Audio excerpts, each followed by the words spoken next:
स्वातंत्र्यवीर सावरकरांचा वारसा पुढे चालवण्याचे जे काम आज करीत आहेत ते रणजितजी सावरकर आज आपल्यासोबत आहेत आणि आपण त्यांच्याशी गप्पा मारणार आहोत. खरं म्हणजे असं म्हणतात की जया अंगी मोठेपण तया यातना कठीण. आज स्वातंत्र्यवीर सावरकर स्मारकाची धुरा ते सांभाळत आहेत. त्याशिवाय इतरही त्यांचे उपक्रम आहेत. इतिहासाचे ते अभ्यासक आहेत. त्याशिवाय ते अनेक तरुणांना उत्तेजन देणारे नेते आहेत. तर त्यांच्याशी आपण आज बोलणार आहोत. रणजितजी नमस्कार. नमस्कार. खरं म्हणजे मी हिंदुस्थान पुस्तक संपादक असल्यामुळे हम्म. हे आपण घरचंच आहे. गरजच आहे. अर्थात इथे मी संपादक म्हणून बोलत नाहीये, तर मी नाही नाही नाही तसं होतं ना की बऱ्याचदा सावरकरांचे विचार याच्यावर आपली चर्चा सुरू आहे. बरोबर आहे. नाही तुम्ही हिंदुस्थान पोस्टचे संपादक आहात वगैरे सगळं ठीक आहे, पण एक व्यक्ती म्हणून त्याच्या संपादक म्हणून तुमची भूमिका एक निपक्षपातीपणाची असते. सगळ्यांचे विचार तुम्ही मांडता, पण तुमचे स्वतःचे काही विचार आहेत, स्वतःचा काही इतिहास आहे, त्याबद्दल लोकांना कळलं पाहिजे यासाठी मुलाखत आहे. आज आपण आमच्यासोबत आहात. तर आता युद्धजन्य परिस्थिती आहे आणि स्वातंत्र्यवीरांची आठवण येणं स्वाभाविक आहे.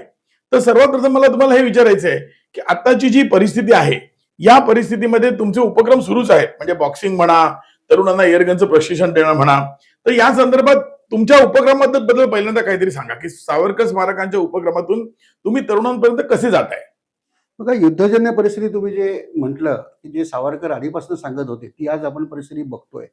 आज युद्ध जरी इराण, अमेरिका आणि इस्रायल याच्यामध्ये सुरू असलं तरी आज त्यांचे मिसाईल्स भारतापर्यंत आले नसले तरी काही परिस्थिती अशी आहे की आर्थिक बाबतीत आपल्याला एक फटका पडू शकतो. दुसरं म्हणजे भारतातले मुसलमान आज त्यांना जो उघड पाठिंबा देत आहेत आणि त्याच्याकरता रस्त्यावर येत आहेत. आणि शेवटी इराणने आज एक प्रकारे जिहादच पुकारलेला आहे.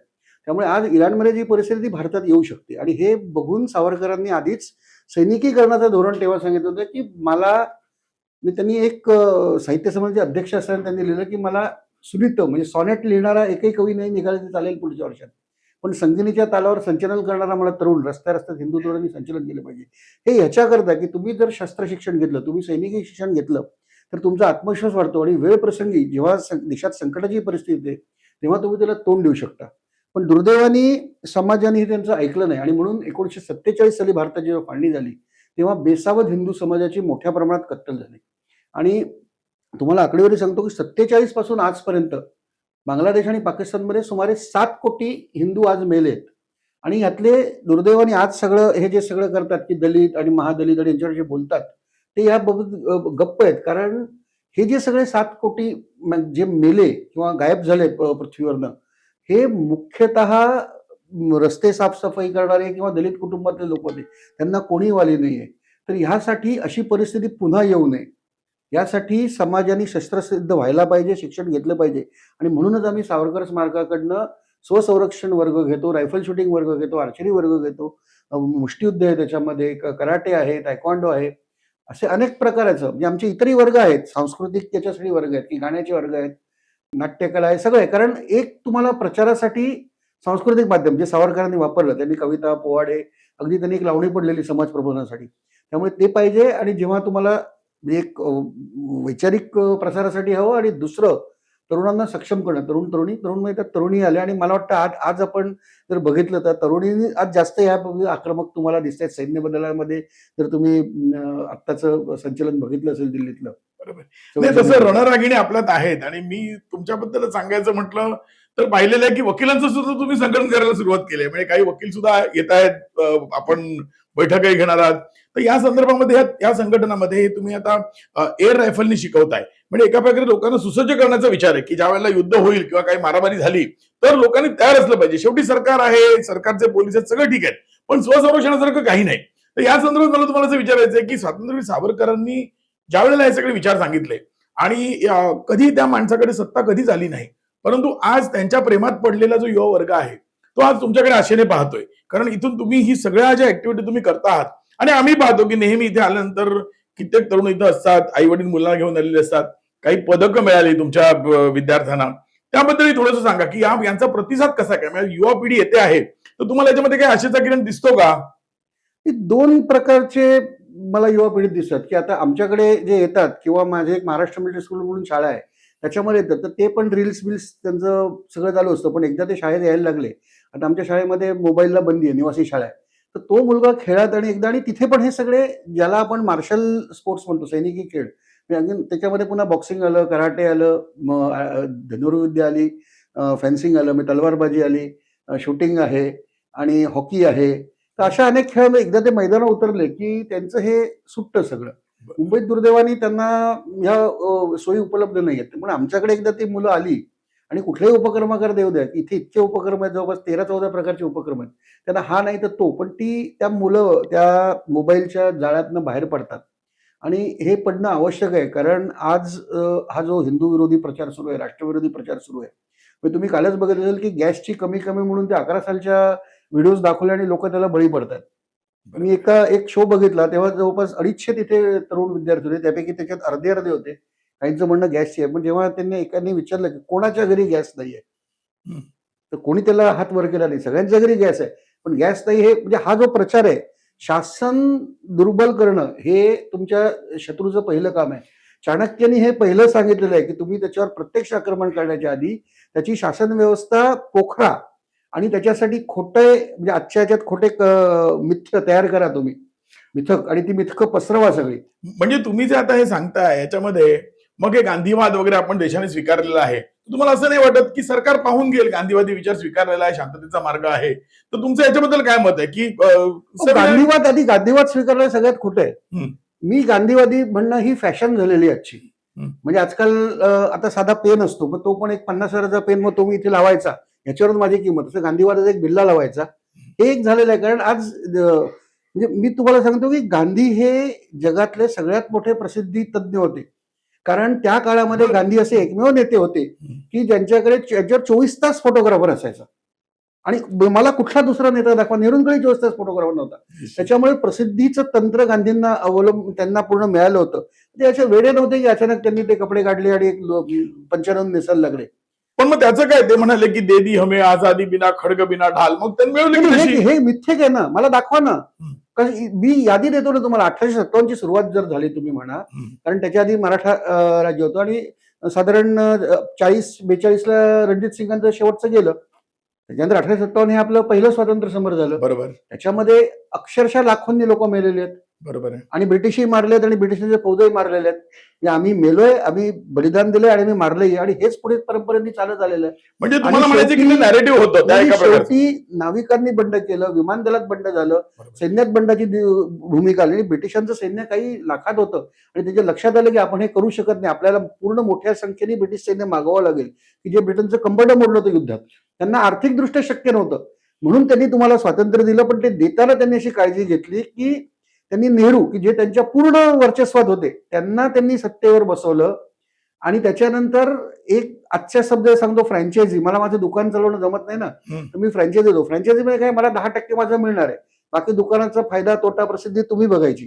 तर नेहरूंची फ्रँचायझी त्यांनी भारतात हे केली आणि ब्रिटनचं आर्थिक साम्राज्य तेव्हा उद्ध्वस्त झालं असतं जर नेहरू नसते, पटेल आले असते, तर त्यांनी अमेरिकेशी हे केलं असतं. कारण अमेरिकेचा माल स्वस्त होता, चांगल्या दर्जाचा होता.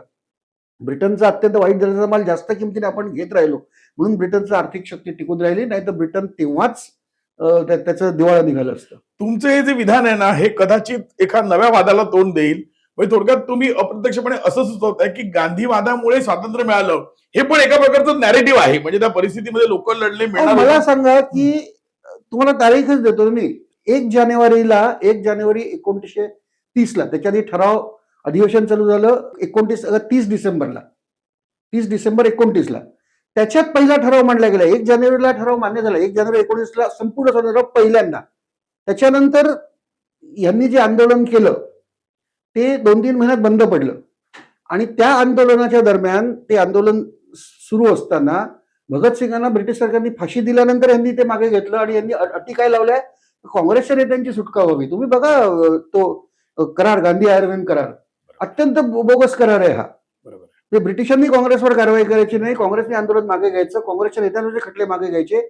आणि ज्या आंदोलनांवर अहिंसात्मक आंदोलनाचे खटले आहेत ते तेवढेच मागे घ्यायचे. आता तुम्ही जर तो 31चं आंदोलन बघितलं तर सगळीकडे चौरी चौरा वगैरे ते सगळं माहिती, अत्यंत हिंसक आंदोलन झाली. पण तुम्ही असं म्हणू शकाल का की 42चं आंदोलन होतं गांधीजींचं, ते पूर्णपणे फसलं होतं, अपयशी दोनच झाला होता. आंदोलन कधी 31चं हम्म. यांनी मागे घेतलं. पण यांनी जर आधी त्यांनी अट टाकली असती की भगतसिंग, राजगुरू, सुखदेव यांना फाशी देऊ नका, हम्म. तर ती लॉर्ड आयर्नने मान्य, लॉर्ड आयर्नने लिहिलेलं आहे की मला आश्चर्य वाटलं की या गांधींनी मागणी कशी केली मग नाही. तुम्हाला मनातून असं वाटतं का की 42चं आंदोलन त्यांचं अपयशी झाल्यानंतर सुद्धा ब्रिटिशांच्या मनामध्ये हा एक विचार होता की नौदलाने, सैन्य दलाने बंडच केलं आहे, तर यांच्या हातात गेलं तर कुठेतरी राष्ट्रवादाचा विचार येईल, आणि म्हणून त्यांनी जाणीवपूर्वक आपल्याला सोयीस्कर अशी एक राजवट निवडली, म्हणजे अहो, 77. तुम्हाला 42ची गमत सांगतो. 5 दिवसात आंदोलन चिरडून टाकलंय. त्याच्यानंतर ते तुरळक अनेक ठिकाणी चालू होतं. हम्म. म्हणजे आता महाराष्ट्रात पत्री सरकारचं अनेक महिने ते झगडलेले आहेत. बरोबर आहे. पण ते क्रांतिकारक मार्गाने झगडले, ते अहिंसेच्या मार्गाने झगडले नाही. जयप्रकाश नारायणी तसेच होते. बॉम्बस्फोट करणं, तारा उखडणं, हेच त्यांचे मार्ग होते. बँका लुटणं. तर हे काय अहिंसक मार्ग नाही आहेत. तर ते जे आंदोलन चालू राहिलं ते क्रांतिकारी मार्गानेच सुरू राहिलं.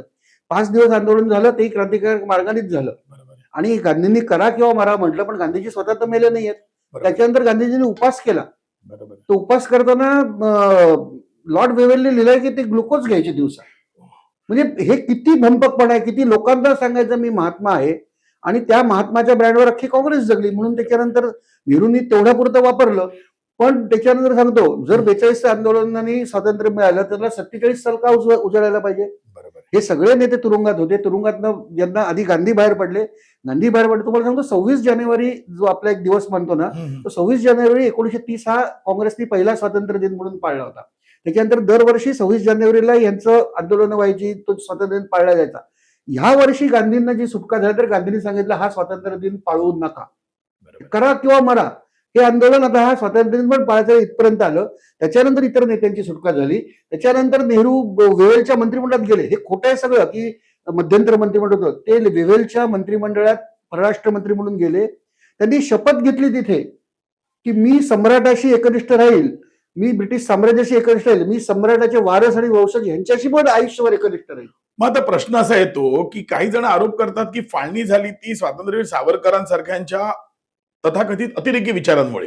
एवढे स्वातंत्र्यवीर सावरकर सामर्थ्यवान होते असं एकीकडे आता म्हणतात. तुम्हाला मी फाळणीची कथा हा, सांगतो. पण माझा प्रश्न असा आहे, फाळणीची कथा ऐकून घ्या तुम्ही. हम्म. आता हे मिथक किती पसरलेलं आहे, मी तुम्हाला तारखा देऊन सांगतो की लॉर्ड माउंटबॅटनला ह्याच्याकरता आणलं की वेवेलला, त्यांना ब्रिटिशांना भारत सोडायचा होता आणि तो हिंदू मुस्लिम प्रश्न सोडवून त्यांना तो सोडवायचा होता त्यांच्या पद्धतीने. तर सावरकरांचं म्हणणं, आम्ही हिंदू बहुसंख्य आहोत, तुम्ही हिंदूंकडे कारभार सोपवा, काँग्रेस सोडा, कोणाकडे सोपवा, पण भारताचं फाळणी आम्ही मान्य करणार नाही.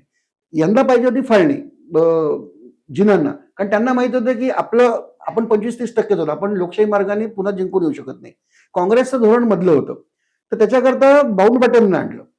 आणि ॲटलीनी असं लिहिलेलं आहे त्याच्या आत्मचरित्रात की माउंटबॅटननं आणण्याचं एक कारण म्हणजे त्यांची पत्नी लेडी माउंटबॅटन, की ती खूप म्हणजे ते प्रभावशाली आहे आणि आणि विशिष्ट तिचा व्यक्तिमत्व होता. तिचा प्रभाव होईल. हम्म. तर त्याच्याप्रमाणे आणलं आणि 72 दिवसांनी भारतात त्यावेळेला आल्यानंतर, एप्स्टीन नव्हता. नाही 72 दिवसांनी, तुम्हाला सांगतो 72 दिवसांनी लॉर्ड माउंटबॅटननी आपले पार्टिशन, माउंटबॅटन प्लॅन म्हणतात किंवा जून 3 योजना म्हणतात त्याला, हम्म. ती राबवली. पण त्याच्या आधीची जर तुम्ही काही दिवस गेलात तर असं आलंय की ते लंडनवरनं आपल्या योजनेला मान्यता घेऊन आले, कॅबिनेटची आणि याची. आणि आल्यानंतर त्यांनी असं ठरवलं की आपण नेहरूंना याच्यावर राजी करू, आणि नेहरू एकदा राजी झाले की मग गांधी होतील. तर त्यामुळे नेहरूंना कसं राजी करायचं, तर नेहरूंना ते 9 तारखेला, 9 मेला लॉर्ड माउंटबॅटन, लेडी माउंटबॅटन आणि त्यांची मुलगी, हे 3 जण नेहरूंना घेऊन सिमल्याला गेले. हम्म. आणि त्याच्याकरता लॉर्ड माउंटबॅटन लिहिलंय की या एका भेटी करता त्यांचं सिमल्याचं जे राजभवन होतं ते तयार करण्यासाठी 333 लोक दिल्लीवरनं गेली साफसफाई वगैरे करायला. मग नेहरूंना घेऊन गेले. तर नेहरूंना त्यांनी ते योजना दिली आणि दुसऱ्या दिवशी नेहरू आले आणि त्यांनी ते फेकून दिलं की हे मी अजिबात मान्य करणार नाही. आता त्याच्यानंतर काय झालं मला माहित नाही, ही 10 तारखेची गोष्ट आहे. पण 11 तारखेला लॉर्ड माउंटबॅटन आणि त्याचे अधिकारी यांची जी बैठक झाली, म्हणजे आपण सेक्रेटरिएट म्हणतो आजच्या भाषेत, सचिवालयाची, त्याचे जे अधिकारी, त्याच्या मिनिट्समध्ये असं स्पष्ट लिहिलंय की लॉर्ड माउंटबॅटन की नेहरूंनी आपली योजना मान्य केलेली आहे. पण नेहरूंचं असं म्हणणं आहे की ही योजना जर मान्य झाली, म्हणजे अशीच्या अशी, तर जो काही रक्तपात होणार आहे त्याचा दोष, म्हणजे नेहरूंना माहिती होतं ही योजना मान्य झाली तर मोठा रक्तपात होणार आहे, त्याचा दोष ब्रिटिशांवर जाईल आणि त्यामुळे ब्रिटिश आणि भारत याचे संबंध दुरावतील. म्हणून माझी कल्पना अशी आहे की जे उद्याचे सत्तेत जे भागीदार येणार आहेत, काँग्रेस आणि मुस्लिम लीग, यांनी तो दोष स्वीकारावा आणि मुस्लिम लीगनी ते मान्य करायचं असले मी त्यांना काही सोयी सवलती द्यायला तयार आहे. आणि हे मिनिट्स आहेत आणि हे ब्रिटनची जे अधिकृत कागदपत्र ट्रान्सफर ऑफ पॉवर्स मध्ये जी रिलीज केलेली आहे, ट्रान्सफर ऑफ पॉवर त्यांचं सत्तांतर 43 पासून 27 पर्यंतचं, त्यातल्या व्हॉल्यूम 12 मध्येही आहेत की हे मिनिट आहेत त्याच्यामध्ये. आणि नेहरूंनी हे मान्य केलं. फक्त नेहरूंनी अट काय टाकली की मूळ योजनेनुसार जून 48ला स्वातंत्र्य द्यायचं होतं, म्हणजे त्यांना एक 1.25 वर्ष मिळालं असतं की नीट तुमची बॉर्डर सीमारेषा आखायला आणि काय जरा पॉप्युलेशन एक्सचेंज करायची आहे, म्हणजे रक्तपात नव्हता. तर ती नेहरूंच्या हट्टामुळे की सांगितलं आम्हाला ताबडतोब तुम्ही सत्ता हस्तांतरित करा. पण मग एका दिवसात काय झालं मला अजूनही मला की त्या एका दिवसात, कारण माउंटबॅटनची जी मुलगी आहे तिचं डॉटर ऑफ इंडिया म्हणून एक पुस्तक आहे, तर तिने अगदी स्पष्ट लिहिलंय की माझ्या वडिलांना जर नेहरूंकडनं काही घ्यायचं असेल तर ते आईला सांगायचे की जरा बघ जवाहरला जरा सांग, माझा दृष्टिकोन त्याला समजू दे, मग जवाहर ऐकेल. ते तिने स्पष्ट लिहिलेलं आहे. बरं, तर हे 11 तारखेला अचानक ह्यांनी कोलाटोडी मारली. आणि लक्षात ठेवा याच्यात त्यांनी काँग्रेस कार्यकारिणीची किंवा कुठल्याही नेत्याची व्यक्तिगत माझ्याकडे कागदपत्र आहेत, तुम्ही वकील आहात, तुम्हाला कागदपत्राचं महत्व कळतं. मी निश्चित सांगतो की नेहरूंनी कोणाच्या दृष्टीने लॉर्ड माउंटबॅटन, लेडी माउंटबॅटन कोणाच्या तरी प्रभावाखाली येऊन, बरोबर आहे, तुम्हाला सांगतो आता काही गोष्टी असतात ना त्या आता मला इंग्रजीतच बोलायला लागतील. बरोबर. त्या माउंटबॅटनची मुलगी म्हणते की तिघांबद्दल म्हणजे लॉर्ड माउंटबॅटन, लेडी माउंटबॅटन आणि नेहरू याच्यावरती म्हणते देवर आहे हॅपी थ्रीसम. आता मला काही माहित नाही तर कोणाच्या प्रभावाने काही केलं, पण त्यांनी 10 तारखेला विरोध करणारे नेहरू 11 तारखेला समर्थन देतात. फक्त ते म्हणतात की ताबडतोब तुम्ही सत्ता हस्तांतरित करा, आणि हे रेकॉर्डवर आहे. म्हणजे थोडक्यात आपल्या सत्ताधाऱ्यांनी किंवा आपला इतिहास लिहिणाऱ्यांनी जे लपवलं ते तुम्ही ब्रिटिशांच्या इतिहासाच्या साधारण आज मांडताय, आणि आपल्या पुस्तकात ते कुठेचा उल्लेख नाही. म्हणजे लेडी माउंटबॅटन हा उल्लेख आपल्या कुठच्या पुस्तकामध्ये नाही, लक्षात घ्या. म्हणजे जसं आपल्या स्त्रिया खूप होत्या आपल्या राजकारणात. माझा प्रश्न तोच होता की स्वातंत्र्य सावरकरांवर आरोप झाला, तेव्हाही आरोप झाले, आज सुद्धा असं आहे की कुणी उठावं आणि त्या सूर्यावर थुंकावं अशा प्रकारचा प्रकार चाललेला आहे. तर जर स्वातंत्र्य एवढे सामर्थ्यवान होते तर मग त्यावेळेला त्यांना कुठे चर्चेत घेतल्याने कदाचित असं होतं का की ब्रिटिशांना ही भीती होती की स्वातंत्र्यवीरांना जर घेतलं असतं तर त्यांनी या गोष्टी कदापि मान्य केल्या नसत्या आणि एकसंध भारत राहिला असता, या भीतीसाठी त्यांना बाहेर ठेवलं. पण ते छोटे छोटे एलिमेंट्स होते, म्हणजे अगदी वायव्य सरहद प्रांतातली मंडळी, बलुचिस्तानातली किंवा भारतातली इतर मंडळी, अगदी आंबेडकरांचा पक्ष होता, यांना सुद्धा तिथे घेण्यात आलं, परंतु स्वातंत्र्यवीरांना घेतलं नाही. याचं कारण हे सांगू शकतो का आपण की ब्रिटिशांना आतून त्यांचं भय होतं? नाही, तुम्ही इतिहास समजून घेतला पाहिजे. सावरकरांना अटक झाली 10 साली, त्याच्यानंतर त्यांना 11ला शिक्षा झाली, 10 पासून ते अटकेतच आहेत. त्यांना सोडलं 37 साली. आता ह्या मधल्या काळात जर बघितलं तर गांधी काय करत होते? गांधी आफ्रिकेत होते, ते सैन्यात सामील झाले, सैन्यातल्या मेडिकल कॉर्प्समध्ये म्हणजे वैद्यकीय पथकात सामील झाले झुलूंच्या विरोधात. झुलूंनी गांधींचं काय मारलं होतं? त्याच्यानंतर बोर युद्धातही सामील झाले, त्यांना गांधींना पदकं मिळालेली आहेत. तर गांधी तिकडे ब्रिटिशांची चाकरी करत असताना सावरकर इकडे आधी, म्हणजे 10 सालचे सावरकर सांगतोय, 5 साली त्यांनी पहिलं ब्रिटिशची होळी केली मालाची, कारण त्यांना माहिती आहे ब्रिटिश ते व्यापारी म्हणून आले. त्यांना जर परवायचं झालं आर्थिक शस्त्र, आर्थिक बहिष्कार, गांधींना आर्थिक बहिष्कार आठवायला 1930 साल उजाडलं. पण त्याच्यानंतर या मधल्या काळामध्ये मग गांधी भारतात आले आणि तेव्हा लोकमान्य टिळकांचं देहावसान झाल्यानंतर गांधींना कोणीही विरोधक उरला नाही. आणि त्यामुळे त्या काळापासून गांधी भारतात आल्यापासून 1937 पर्यंत त्यांना निरंकुश पूर्ण एकतर्फी, आणि प्रेस त्यांच्या बाजूला होता. लंडन टाइम्सने जसं गांधींना एकदा अटक झाली तेव्हा म्हटलं होतं की त्यांना का अटक करताय, he is a best policeman for us in India. हे लंडन टाइम्स रिपोर्टिंग आहे. त्यामुळे ब्रिटिशांचाही पाठिंबा होता, सगळे सत्तेचा पाठिंबा असला, प्रसिद्धी आली की लोकांमध्ये हवं ते मिथक, म्हणजे ज्याला आपण नॅरेटिव्ह म्हणतो, ते तयार करण्यात आले. आणि त्यामुळे सावरकर जेव्हा आले तेव्हा त्यांना पाठिंबा मिळाला, पण तो काँग्रेसच्या तुलनेने फार कमी होता. आणि दुर्दैवाने 46 ज्या मध्यंतर निवडणुका झाल्या त्याच्यामध्ये काही हिंदुत्ववादी संघटनांनीच विश्वासघात केला, हिंदू सभेच्या विरुद्ध उमेदवार उभे केले. हिंदू सभेला 16% मतं मिळाली, जी कॉन्स्टिट्यूशन असेंब्ली होती त्याच्यामध्ये 16%, पण एकही उमेदवार निवडून आला नाही. 16% ही खूप मोठी मतसंख्या झाली. बरोबर आहे. म्हणजे तरी त्यांना सामील करून घेतले नाही, याचं कारण हेच होतं की ब्रिटिशांना सुद्धा आतून ठाऊक होतं की स्वातंत्र्यवीर कदापि ही फाळणीला मान्यता देणार नाहीत. नाही, ते त्याच्यानंतर त्यांनी 37 पासून त्यांनी झंझावाती मोहीमच सुरू केली अखंड भारतासाठी. बरोबर.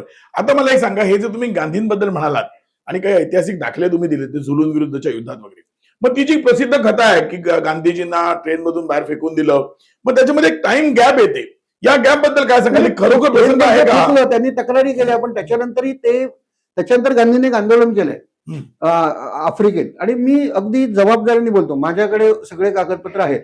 तर त्याच्यामध्ये सरकारी कार्यालयांमध्ये म्हणजे सगळ्यात जास्त एक पोस्ट ऑफिस, कारण त्याच्यातच बँक म्हणजे आर्थिक व्यवस्था चालायची. तर तेव्हा तिथल्या पोस्ट ऑफिसेसला 2 दरवाजे होते. तर एक गोऱ्या लोकांकरता आणि एक अन्य लोकांकरता. तर त्या सरकारने केलं की हिंदू तिथले जरा हे झाले की नाही, आम्हाला की एक तर तुम्ही तिसरा दरवाजा करा आमच्यासाठी वेगळा, किंवा गोऱ्यांच्या दरवाजाने जाऊ द्या. ते आंदोलन झालं. त्यात गांधींनी लेख लिहिलाय. तर गांधींनी लिहिलंय की आम्हाला काफिर लोकांबद्दल, म्हणजे हे जे आफ्रिकेतले स्थानिक लोक होते त्यांच्या बरोबर जाणं हा आम्हाला अपमानास्पद, आम्ही संस्कृतीत खूप मोठे काफिर शब्द वापरला गांधींनी. गांधी हे अत्यंत वर्णवादी होते, म्हणजे ते ह्यांचा द्वेष करत होते. आणि त्यांनी असं लिहिलंय की ही जी लोक आहेत यांना उद्योग काय, हे फक्त काही पशुपालन करतात आणि त्याचे ते कशा करतात तर बायको विकत घ्यायला म्हणून करतात, आणि दारू पिऊन गटारात लोट, अशा अर्थाचे गांधींचे उपलब्ध आहेत पुरावे, माझ्याकडे लेख आहेत. हे गांधी समता, ममता, करुणा हे कुठे काय आहे, सत्य काय आणि नरेटिव्ह काय. तर गांधी तेव्हा पूर्ण, आणि त्यांचं तुम्ही वेश बघा तिकडचा, एकदम टोपी बिपी, आणि मग कुठे त्यांना वाटलं आपण भूमिका बदलावी. अचानक ते पंचावर आले. का आले त्यांनी कारण दिलेलं नाही, मला अचानक का वाटलं. कारण भारतीय साधू संतांना फार मानतात म्हणून त्या प्रकारचा त्यांनी ड्रेस घातला. आपण फॅन्सी ड्रेस मध्ये घालतो. भारतीय साधू संत, भारतीय समाज इतका मूर्ख आहे की एखादा वेडा जर उकिरड्यावर बसला असेल त्याला वेडा म्हणतील, पण जर त्याला मी कोणी सांगितलं की हा संत आहे, मग तो बालोन्मत्त पिशाचवृत्ती कृत्य. त्यामुळे गांधींनी ओळखलं होतं की साधू संतांनी काही केलं. हे दुर्दैव आहे आपलं, हिंदूंचं दुर्दैव आहे की साधू संत किती, म्हणजे त्यांचे ब्रह्मचर्याचे प्रयोग पण लोकांनी माहिती होतं सगळ्यांना. बरोबर. रणजितजी, तुम्ही फारच प्रक्षोभक गोष्टी सांगितल्यात, आणि आपण हा सिलसिला, ही जी मालिका अशी चालू ठेवू, आणि अशी बऱ्याच गोष्टी तरुण पिढीला तुमच्याकडनं कळल्या पाहिजेत. शेवटचं एक सांगतो, आता हे ब्रह्मचर्याचे प्रयोग हे झाले ना, हे लोकांनी दृष्टीआड केले. पण समजा एखाद्या गावात एखाद्या म्हाताऱ्यांनी आपल्या दातीबरोबर अशाबरोबर झोपला असतं, लोकांनी दगड घालून मारलं, आज त्याला पोक्सो लागला असता. आज पोक्सो नाही, तेव्हा आजही दगड घालून मारलं असतं त्याला. पण तेच एक साधू ब्रह्मचर्याचे प्रयोग करतोय म्हटल्यानंतर हा पोक्सो लागला असता. आणि ह्याची माझ्याकडे पत्र आहेत की ह्या मुली स्वेच्छेने झोपत नव्हत्या गांधींबरोबर, गांधींचीच पत्र आहेत. हो, त्यांची आहेत. त्यांनी नाराजी व्यक्त केली, तरी पण आपण पाहिलं. या सगळ्या गोष्टी आहेत. परंतु आपण इतिहासाचं पृथक्करण ना, जे आपल्यासाठी महामानव महापुरुष त्यांचंच करतो, हेही तुमच्या बोलण्यातून दिसलं. आपण ही मालिका अशीच चालू ठेवूया. लोकांना, आपल्या ज्या प्रेक्षकांना याबद्दल काही प्रतिक्रिया द्यायच्या असेल तर त्यांनी त्या द्याव्यात, आणि ही मालिका आम्ही पुढे घेऊ. तुमच्या प्रतिसादावर ते अवलंबून आहे. त्यामुळे तुम्हा सगळ्यांना नमस्कार. रणजितजी, आपण पुन्हा भेटू आणि पुन्हा बोलू. नमस्कार.